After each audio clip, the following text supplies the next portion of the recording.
साथियों, मैं राजेंद्र करनाल। इस समय आज हम ऐसे महान ज्योतिष के पास में पहुंचे हैं जहां पर जो है ज्योतिषाचार्य से संबंधित जानकारी दी जा रही है। एस्ट्रो वास्तु एवं स्पिरिट विद्यापीठ के संबंध में और वास्तु किस तरीके से सिखाया जाता है, कैसे निकाला जाता है, उन सभी से बातचीत करने का प्रयास करेंगे। हमारे बीच में गोतित राजेश पाल जी हैं। हम जानना चाहेंगे कि उनकी पढ़ाई किस तरीके से है, कैसे बच्चों को पढ़ाते हैं और किस तरीके की शिक्षा देते हैं।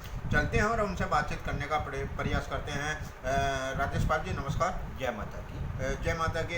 सबसे पहले मैं सभी दर्शकों को सादर प्रणाम, जय हिंद, नमस्कार करता हूँ और माँ दुर्गा नवरात्रि की सबको प्रथम नवरात्रि की सबको शुभकामनाएं देता हूँ। जी राजेश पाल जी, जो आपका शिक्षित पढ़ाने का जो बच्चों का तरीका है वो क्या है, किस तरीके से आप पढ़ाते हैं? ऑनलाइन पढ़ाते हैं तो ऑनलाइन का किस तरीके का मार्गदर्शन है और किस तरीके से आप बच्चों को सेटिस्फाई कर सकते हैं ज्योतिष विद्या में? देखिएगा, जैसा कि अभी आपके सामने क्लास लगने वाली है, 8:30 पर हमारी कक्षा स्टार्ट हो जाती है शाम को, रात के बजे।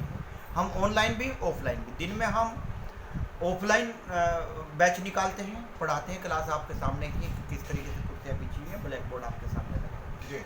और अब हम आपको दिखाएंगे कि हम मैथ भी, गणित भी किस तरीके से हम पढ़ाते हैं, वो आप अभी माध्यम से देख लेंगे। देखो अभी जुड़ने स्टार्ट हो गए, छात्र जुड़ने स्टार्ट हो गए। हम गूगल मीट के माध्यम से हम पहले छात्रों को जोड़ते हैं। गूगल मीट के माध्यम से आप जोड़ते हैं? हाँ, गूगल मीट ऐप है, वो डाउनलोड है, उससे हम जोड़ते हैं। और आपके सामने अभी मैथ भी करके दिखाएंगे, गणित भी करके दिखाएंगे और थ्योरी भी करके दिखाएंगे। और किस तरीके से हमारे समझाने का वो है, हम कंसेप्ट को किस तरीके से क्लियर करते हैं, ये आपके सामने होगा। देखिए, अभी हम चलेंगे और उनसे बातचीत करने का प्रयास करेंगे। गोतित राजेश पाल किस तरीके से पढ़ाते हैं, ऑनलाइन किस तरीके की वो शिक्षा देते हैं, विद्यार्थियों को किस तरीके का मार्गदर्शन चलता है, और यही सब बातें जो है हम चल रहे हैं और सीधे लाइव आपको दिखाने का प्रयास कर रहे हैं कि गोतित राजेश पाल जी इस समय क्या कर रहे हैं। चलते हैं और हम थोड़ी देर के बाद में आपसे इनको सीधा प्रसारण दिखाते हैं। जैसा कि हम बता रहे थे, आज बहुत ही महत्वपूर्ण चैप्टर हम पढ़ा रहे हैं आपको। किस तरीके से पढ़ाई जाती है? प्रत्येक ग्रह को स्पष्ट करना, प्रत्येक ग्रह को किस तरह से स्पष्ट किया जाता है। सभी ग्रह चलायमान हैं। हमारे जो बीच में विद्वान आए, या तो स्पष्ट करना नहीं जानते थे। बहुत सारी कुंडलियां हमें देखने को मिलती हैं, क्योंकि 5:30 बजे या सन 1990 से पहले जो पंचांग बने, उसमें जो भोगांश दिए हुए हैं रात को 12:30 बजे के दिए हुए थे। और अब जो भोगांश आ रहे हैं 90 के बाद में 5:30 बजे के आ रहे हैं। तो ये हमें स्पष्ट करना होता है, क्योंकि सारी चीजें चलायमान होती हैं। किस तरीके से चलायमान होती हैं? प्रत्येक ग्रह यदि सुबह के टाइम कहीं था तो शाम के टाइम कहीं का कहीं पहुंचेगा, दूसरे भाव में भी जा सकता है। इसलिए हमें स्पष्ट करने की इसलिए आवश्यकता होती है जन्म पत्री में कि कोई दूसरा भाव तो चेंज नहीं कर गया, दूसरी जगह तो चेंज नहीं कर गया है, दूसरे भाव में तो नहीं चला गया। अगर है तो दूसरे भाव में चला गया है। यदि 5 बजे, 6 बजे, 7 बजे, आप 8 बजे आपको स्पष्ट करना है, तो किस तरीके से स्पष्ट करेंगे? सबसे पहले आज हम सूर्य ग्रह को कैसे स्पष्ट करते हैं। सूर्य के भोगांश हमें लेने हैं। ये एक आपकी जो पुस्तक में है वो हम आपको बता रहे हैं। स्क्रीन आपके सामने आ रही है। सूर्य को कैसे स्पष्ट करेंगे, चंद्रमा को भी ऐसे स्पष्ट करेंगे, मंगल को भी ऐसे स्पष्ट करेंगे, शुक्र को भी ऐसे स्पष्ट करेंगे। एक एक बार सभी ग्रह हम आपको स्पष्ट करने सिखाएंगे। अब स्पष्ट कैसे करें, थोड़ा सा मैथ है। हाँ, इसकी नारी है। अभी 1 मिनट लग रही है इसकी आने में। तो स्क्रीन पर आप देखेंगे कि एक उदाहरण है। ये एक उदाहरण लेकर के हम कर रहे हैं।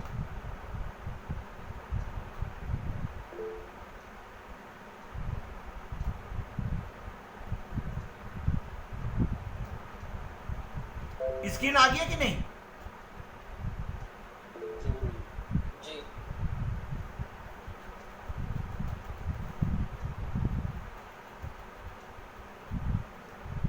ये क्लियर हो गया कि ग्रह स्पष्ट क्यों करते हैं, मुझे पढ़ने की आपको आवश्यकता नहीं है, क्योंकि नवग्रह के स्पष्ट अर्थात रेखांश निकालने की विधि अब बताई जा रही है। नवग्रह का जन्म समय पर राशि चक्र में क्या स्थिति थी, यानी कि पैदा होने के समय 9 बजे भी बच्चे का जन्म हो सकता है, सुबह के 9 बजे भी हो सकता है एक सेकंड बाद ग्रह दूसरी राशि में परिवर्तित हो रहा हो। ये इस चीज को देखते हुए हमें स्पष्ट करना है। ये एक जन्मपत्री है बच्चे की, ये है इसका जन्म जो है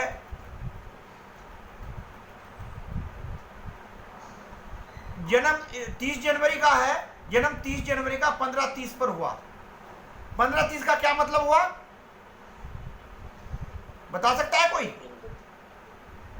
हाँ, 3:30 शाम का समय। अब सुबह के भोगांश हमारे पंचांगों के अंदर है, सभी जानते हैं। जो नहीं जानते हैं फिर पुनः उनको समझा देंगे, साथ में सारणी भी हम भेजेंगे, उसमें से देख सकते हैं। क्योंकि कल आप घर से कर लेकर के आएंगे। 31 जनवरी 2011 को प्रातः सुबह 5:30 बजे के भोगांश ये हैं जो हमने पंचांग से लिए हैं, और 30 जनवरी के ये लिए हैं। क्योंकि आपको देखना है कि 30 जनवरी और 31 जनवरी के बीच में पड़ता है शाम को 3:25। यदि आपको 1990 से पहले कुंडली बनानी है तो उस समय 12:30 बजे के भोगांश दिए होते थे। आप देखेंगे पंचांग खोल करके, पुराने पंचांग खोल करके उनका 12:30 से अगली तारीख तक का लेंगे, और ये लेंगे 30 और 31 जनवरी तक का। तो किस तरीके से लेंगे, ये 9 राशि 15 डिग्री 42 मिनट और 49 विकला।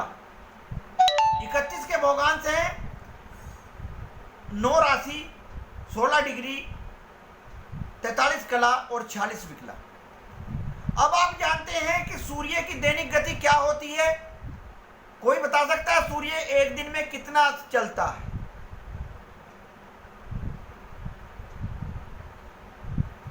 सूर्य की दैनिक गति हमने पढ़ाया था, कोई भी बताए? कौन बताएगा?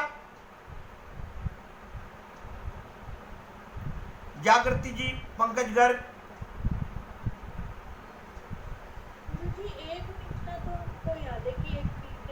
एक महीना एक राशि में चलते हैं तो 1 डिग्री रोज चलेंगे। 30 डिग्री की होती है तो लगभग 1 डिग्री रोज चलेंगे। हाँ, 1 डिग्री रोज चलते हैं। तो यहाँ पर हम देख सकते हैं कि हम कैलकुलेशन ठीक कर रहे हैं कि नहीं कर रहे हैं।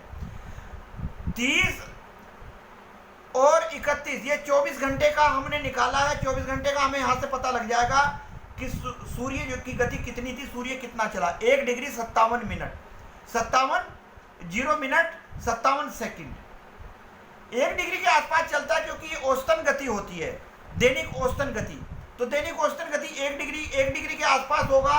ये 1 डिग्री भी हो सकता है, 59 मिनट भी हो सकता है, 58 मिनट भी हो सकता है। सूर्य बराबर नहीं है कि रोज चलना 24 घंटे। ये 24 घंटे की है। 24 घंटे का जब हम मिनट बनाएंगे, क्योंकि सारी चीजें मिनटों में लेनी है, 1 डिग्री को जब मिनट बनाएंगे तो 60 से गुणा करके 60 मिनट हो गया। और 24 घंटे को 24 घटी नहीं है, ये घटी गलत लिखा हुआ है, इसे घंटे कर लीजिएगा। 24 घंटे को 24 घंटे में कितने मिनट होते हैं, कोई बता सकता है? 1440। 60 से गुणा करके 1440, यानी कि 1440 मिनट में सूर्य का अंतर उस दिन चला था 60 डिग्री। हम रोज ऐसा नहीं कर सकते कि हम रोज 1 ही डिग्री लें। उस दिन चल गया बाई चांस 59 मिनट भी चल सकता है, तो उस दिन चला 60 मिनट। तो आपको पता लग गया कि 24, क्योंकि हमें सेकंड नहीं लेने हैं, इसमें सब मिनटों तक ही काम करना है। क्योंकि आपको पता है कि किसी भी पद्धति में ये सिद्धांत है, यदि एमकेएस पद्धति में कर रहे हैं, सीजीएस पद्धति में कर रहे हैं, तो यदि मिनटों में कर रहे हैं तो सारा काम मिनटों में करेंगे, यदि किलोग्राम में कर रहे हैं तो सारा काम किलोग्राम में। ग्राम और किलोग्राम को चेंज किया जाता है, ये आपको पता है। तो सारे मात्रक जो हैं 24 घंटे को भी मिनट बनाया। और बच्चे का जन्म जो था 15 घंटे 30 मिनट, 15:30। और हमें भोगांश दे रखे हैं 5:30। 5:30 में से 15:30 में से 5:30 घटा देंगे तो हमें पता लग जाएगा 10 घंटे बाद सूर्य की स्थिति क्या होगी, सूर्य के भोगांश क्या होंगे। जब हमें 1440 ये 10 बज गया और 10 घंटे में 10 घंटे का मिनट बनाए, 10 घंटे का मिनट बनाए, क्योंकि सारे काम मिनटों में चल रहे हैं। कितने मिनट होंगे 10 घंटों में? 600। अब आपको पता है 1440 मिनट में अंतर आता है 60 का, और 1 मिनट में आएगा कम का 60/1440, और 600 मिनट में आएगा 60 गुना 600/1440। अब ये आ गया 600 की 60 से गुणा करके 3600 को 1440 से भाग देंगे। आप स्क्रीन पर देख सकते हैं, स्क्रीन पे दिखाई दे रहा है, स्क्रीन पे? जी एक एक्स्ट्रा है। 30 नहीं, 600 को ठीक तो है, 0 ठीक है, सही है जी। 36,000 हमारा बोलने में थोड़ा सा वो आया। 36,000 को जब 1440 से भाग करेंगे तो ये कुदरती 25 बार चला, 25 मिनट, और नीचे से 0 शेष बचा।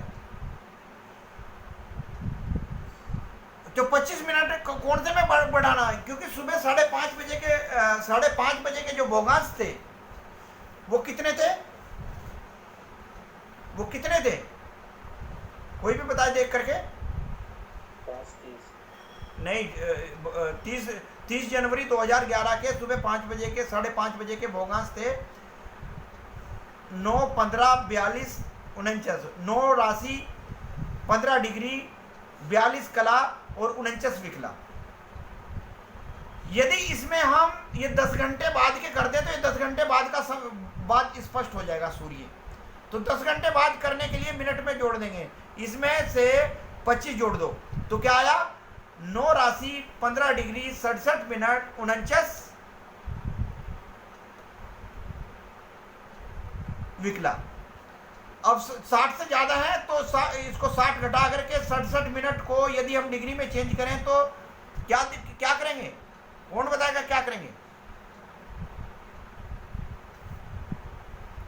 यदि 67 मिनट को डिग्री,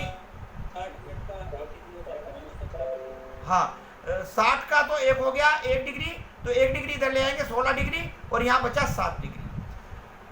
तो 3:50 पे 3:50 पे जन्म हुआ ना, हाँ 3:30 पर जब बच्चे का जन्म हुआ उस समय स्पष्ट भोगांश जो थे, देखो डिग्री चेंज हुई है बस सिर्फ शाम के समय डिग्री। कभी कभी राशि भी चेंज हो जाती है, ये मान लो 29 होता तो 30 हो जाता तो एक राशि चेंज होती। खैर राशि उस दिन चेंज नहीं हुई। इसी कुंडली में इसी उसमें हम एक उदाहरण आपको देना चाहते हैं। ये बच्चे का जन्म 21 बजे का है, रात को 9 बजे का है। अब आपको क्लियर समझ में आ जाएगा। इस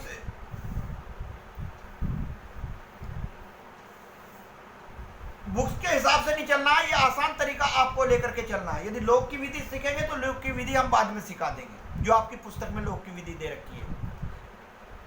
लोक की विधि भी समझा देंगे, पहले ये समझ लीजिएगा किस तरीके से स्पष्ट करना है। दोनों में एक ही आंसर आएगा। 21 बजे में से 5:30। यदि आपने लोक के क्वेश्चन किए होंगे 10वीं 11वीं 12वीं में, लोक के क्वेश्चन आ जाते हैं, 9th के मैथ में भी है, तो उस समय लोक सारणी की आपको आवश्यकता पड़ेगी। यदि ये इस विधि से आप कर रहे हैं या आपकी पुस्तक में नहीं है तो आपको लोक सारणी की आवश्यकता नहीं पड़ेगी।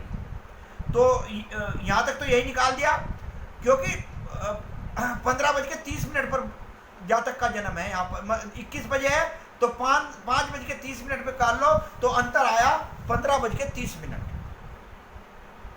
तो 15:30 को मिनट में चेंज करेंगे। कौन चेंज करके बताएगा?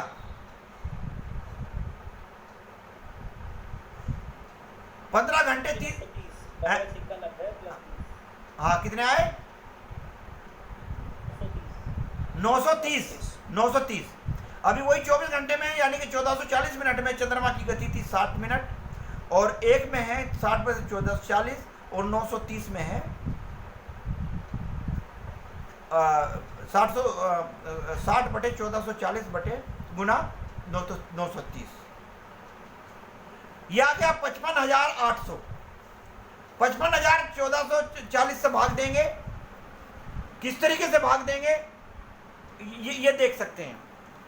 जब 55,000 हमने इसलिए करना पड़ा क्योंकि वो तो सिर्फ मिनट तक ये अंतर आया था, अब ये आगे भी चल सकता है, ये कला तक भी चल सकता है, विकला तक भी चल सकता है, पल्ला तक भी चल सकता है, विकला के 60वें भाग तक भी चल सकता है। तो जहां भी शेष शून्य आए, क्योंकि बारीक से बारीक कैलकुलेशन में आपको जाना है, तो 1440 को करेंगे तो 38 मिनट आ गया और 1080 मिनट शेष बच गई, या मिनट को ही कला भी बोलते हैं। तो इतनी बच गई, तो इसको विकला में चेंज करने के लिए 60 से गुना किया और 1440 से फिर भाग दे दिया। 64,800 45 आया तो 38 मिनट और 45 सेकंड। ये भी 30 तारीख के जो 30 तारीख के भोगांश हैं, जो 30 तारीख के भोगांश है 30 जनवरी 2011 के भोगांश है, उसमें जोड़ दिया तो ये चला 38 मिनट के नीचे। ये याद रखना है कि मिनट डिग्री के नीचे ना जुड़ जाना चाहिए, नहीं तो गलत हो जाएगा। 9 राशि 15 डिग्री 80 मिनट, इनको जोड़ लें, और 94 विकला। 9 राशि 15 डिग्री 80 कला और 94 विकला। मिनट सेकंड भी बोल सकते हैं, उसमें कोई तो वो नहीं है। 94 को जब हम कला में चेंज कर रहे हैं तो क्या करेंगे? 60 घटाते इसमें, 94 में 60 घटाएंगे तो एक कला आ गई और यहाँ बच गई 34 विकला। 81 हो गया, ये भी 60 से ज़्यादा है, 60 घटाएंगे यहाँ पर, ये आ गई 21। तो 9 राशि 16 डिग्री 21 मिनट और 34 सेकंड या विकला। तो ये आपके पास आंसर आ गया है। तो रात को जो बच्चे का 21 यानी कि रात को 9 बजे का जन्म है, तब चंद्रमा सूर्य की गति ये थी। तो इस तरीके से आज हमने आपको सूर्य निकालना सिखाया। किसी का कोई प्रश्न है तो वो कर सकते हैं, किसी का कोई प्रश्न है तो कर सकते हैं। 25 पे चला था, यहाँ पर 34 रात को चला 38 मिनट और 45 सेकंड, और जबकि 3 बजे तक चला था, 3:30 तक चला था 25 मिनट, सिर्फ 25 मिनट। और इस तरीके से बढ़ता चला जाएगा। सूर्य की स्थिति क्या होगी, कितने मिनट चल रहा है सूर्य, 10 घंटे का आपने निकाला। इसके बाद में यहाँ पर ये जो है 15 घंटे 30 मिनट का निकाला, क्योंकि 9 बजे का बच्चे का जन्म है तो 15 घंटे 30 मिनट का। ये 2 उदाहरण आपको बताए। किसी का कोई भी प्रश्न है तो कर सकते हैं, इसके बाद आगे बढ़ेंगे। यदि सूर्य आज संक्रांति होती और सपोज कीजिएगा कि रात को दोपहर 11 बजे चेंज हो गया होता, राशि परिवर्तन कर लिया होता, तो यहाँ पर 10 हो जाता। शाम के टाइम हम कर रहे हैं तो 10 हो जाता, यानी कि अगली राशि में आ जाता। ये रियर केस होगा, ये रियर केस होगा, लेकिन स्पष्ट करना आपको आना चाहिए। चंद्रमा 2.25 दिन में, कल हम चंद्रमा कराएंगे आपको। चंद्रमा स्पष्ट करना कल सिखाएंगे, उसी से नक्षत्र भी बताएंगे। कल का बहुत मेन होने वाला है, नक्षत्र आज का कैसे निकालें, किस तरीके से हमें महादशा अंतरदशा, दूसरा तरीका कल ये कल का मतलब अगली क्लास में आपको जो भूषण की कक्षा है वो भी जुड़ेंगे तो ज़्यादा बेहतर रहेगा। किसी का कोई प्रश्न है तो हाथ उठा सकता है, हाथ कर। नहीं होगी तो अलग अलग ही, लेकिन 2 क्लास होंगी, 2 क्लास लेनी पड़ेगी। तो किसी का कोई प्रश्न है तो पूछ सकते हैं। 2 मिनट के लिए हम रेस्ट दे रहे हैं। यह आपका टॉपिक समाप्त हुआ। बोलिएगा किसी का और प्रश्न? बंद करो। किसी